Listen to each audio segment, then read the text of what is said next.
The secret border battles you never learned about. For more than 2 centuries, borders have been battlefields disguised as lines on a map. From the US-Canada raids that vanished from textbooks to the pig war standoff over a single animal, to Texas's secret invasion of Mexico and Japan's forgotten attack on Alaska, history is full of wars no one talks about. These are the secret border battles you never learned about. The buried stories of invasions, espionage, and silent wars fought in the shadows of the world's frontiers. In the late 1830s, North America nearly tore itself apart over a war that history tried to erase. After Canada's failed rebellions of 1837, hundreds of American militias from New York and Vermont decided to finish the job. They called themselves the Patriot Hunters, self-declared liberators who claimed they were freeing Canada from British tyranny. In reality, they were freelancers of chaos, armed with stolen muskets, whiskey, and delusion. They crossed the frozen St. Lawrence River in the winter of 1838 and launched a surprise assault on the small town of Prescott, Ontario, an event now known as the Battle of the Windmill. Under the cover of fog, these American volunteers opened cannon fire on Canadian troops and civilians alike, hiding behind the excuse of revolution. The attack was brutal, uncoordinated, and doomed. Within 48 hours, the British military surrounded the invaders, trapping them inside an old stone windmill near the river. The fight ended with dozens dead on both sides, their bodies dumped into unmarked graves. The United States government, desperate to avoid a diplomatic disaster, publicly denied any involvement, even though most of the captured attackers carried American uniforms and weapons. Britain threatened retaliation, warning that another raid would mean war. To keep peace, both governments quietly buried the story. American newspapers were ordered not to print the names of the fallen, and the U.S. Archives sealed most Patriot Hunter documents for more than a century. When the dust settled, the Webster-Ashburton Treaty of 1842 was signed to resolve border tensions, but it did more than that. It redrew parts of Maine's border, handing the U.S. territory it never won. What looked like peace on paper was, in truth, a quiet trade for blood. The war disappeared from textbooks, and the windmill still stands today, a monument to a battle no one was ever supposed to remember. 2 decades later, another absurd border crisis nearly dragged Britain and America into war again, this time over a pig. In 1859, on a foggy morning in the San Juan Islands between Washington and Vancouver, an American farmer named Lyman Cutler found a British-owned pig rooting through his potato patch. He shot it, claiming it was trespassing. The pig's owner, Charles Griffin, worked for the Hudson's Bay Company and demanded compensation. Instead, Cutler called in the U.S. Army. Within weeks, 461 American troops were camped on the island facing 5 British warships in the harbor. President James Buchanan authorized reinforcements without telling Congress, creating one of the most ridiculous standoffs in history. Both sides aimed cannons at each other over a single dead animal. One wrong move could have meant war between 2 empires. For months, soldiers stared across the water waiting for orders that never came. Britain's commander, Admiral Robert Baines, refused to attack, saying he would not involve 2 great nations in a war over a pig. The so-called Pig War became a frozen conflict that technically lasted for 13 years. It wasn't formally resolved until 1872, when German Emperor Kaiser Wilhelm I was chosen to arbitrate the border and sided with the U.S. The British eventually withdrew, leaving behind empty camps and, according to local legends, a stash of gold bars buried by sailors who feared capture. Those bars were never found. Official reports listed them as rumor. Like everything else about that bizarre war, it was a reminder that borders can burn even when no shots are fired. But the border fights weren't always comical. In 1840, the Republic of Texas, still independent from the U.S., launched a series of secret invasions into Mexico. These were not government-sanctioned wars, but privately funded campaigns paid for by wealthy plantation owners and businessmen in Houston and Galveston. They wanted to seize land and reopen old slave routes. The most infamous of these was the Mier Expedition in December 1842, when 300 Texan volunteers crossed the Rio Grande to attack the Mexican town of Mier. They expected an easy victory. Instead, they were ambushed by Mexican forces under General Pedro de Ampudia. More than 200 Texans were captured and marched to Veracruz as prisoners.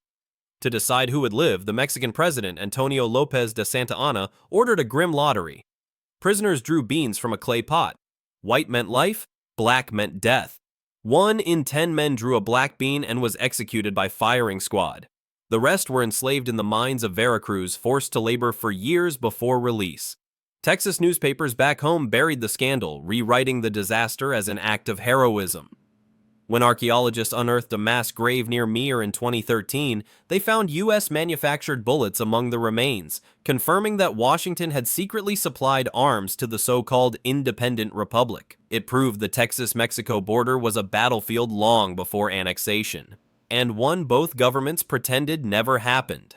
A century later, during World War II, another border war unfolded, this time on American soil. In June 1942, Japan invaded the Aleutian Islands, capturing Attu and Kiska off the coast of Alaska.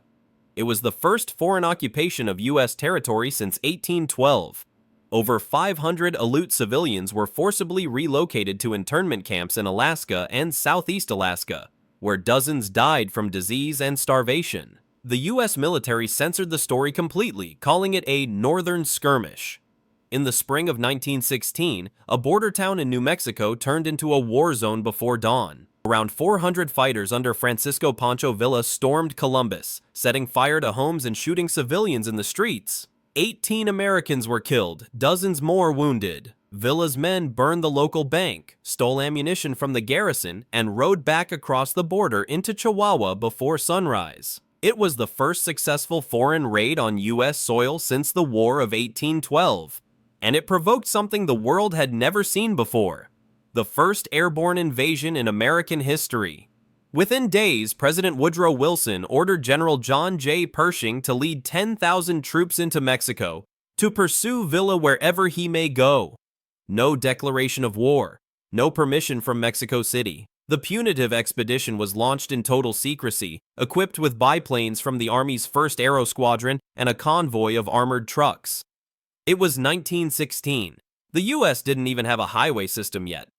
But Pershing's men were already testing a new kind of warfare that mixed mobility, technology, and deniability. For the next 11 months, Pershing's columns pushed hundreds of miles into northern Mexico.